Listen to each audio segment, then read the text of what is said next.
Ang pagsupo sa droga, hindi yan magic formula para sulbahin ang lahat ng kabulukan sa gobyerno. And dyan na naman tayo, ginagamit na naman natin ang droga bilang pinagkakasya natin ang problema ng buong bayan na yan ang magiging problema. Yan ay tukhang mentality ni Duterte. May sagot ho ba kayo doon?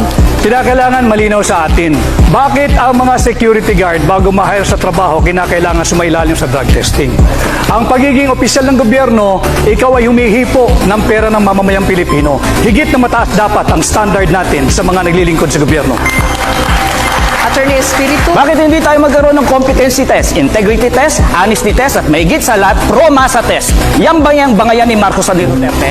Yan ba may kinalaman yan sa sahod na hindi nakabubuhay ngayon? Yan ba may kinalaman sa kontraktualisasyon na nagpapahirap sa ating mga manggagawa? Yan ba may kinalaman sa kahirapan? Yan ba may kinalaman sa presyo ng mga bilihin? At yan ang mga nararamdaman ng taong bayan sa ngayon, hindi yung bangayang Marcos at Duterte.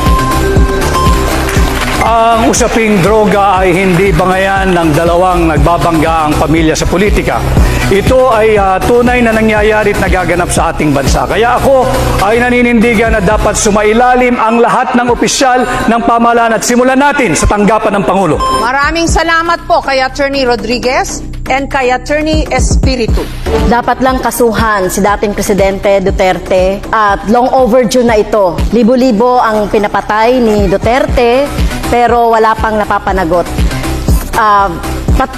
Sinasabi natin dito na dapat ay yung kaso na ito ay matagal na, pati na rin siguro.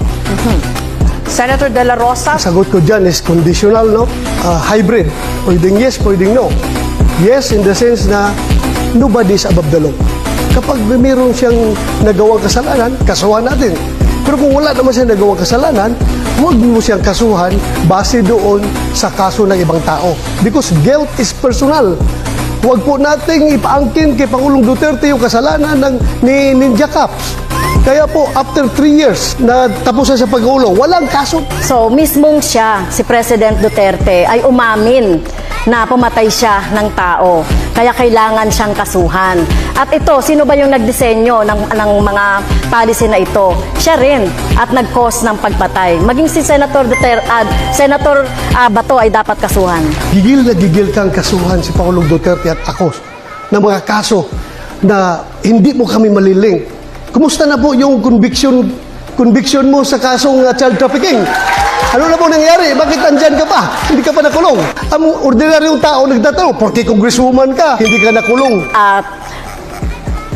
Ang ginawa po natin na pagre-rescue, tama lang po yung ginawa ko na pagre-rescue sa mga teachers, sa mga bata na biktima ng mga harassment, intimidation at threat doon sa sinasabi ni Senator Bato na kaso. So, kung sino mang mga teachers, gagawin yon. Ano pong rescue na pinagsasabi niya? Na yung mga parents ng mga bata mismo ay galit na galit sa kanya. Bakit ginamit niya ang mga kabataan para sa kanilang kapakanan? Walang rescue nangyari doon. In fact, konbiktado nga sa kaso eh. There was no rescue.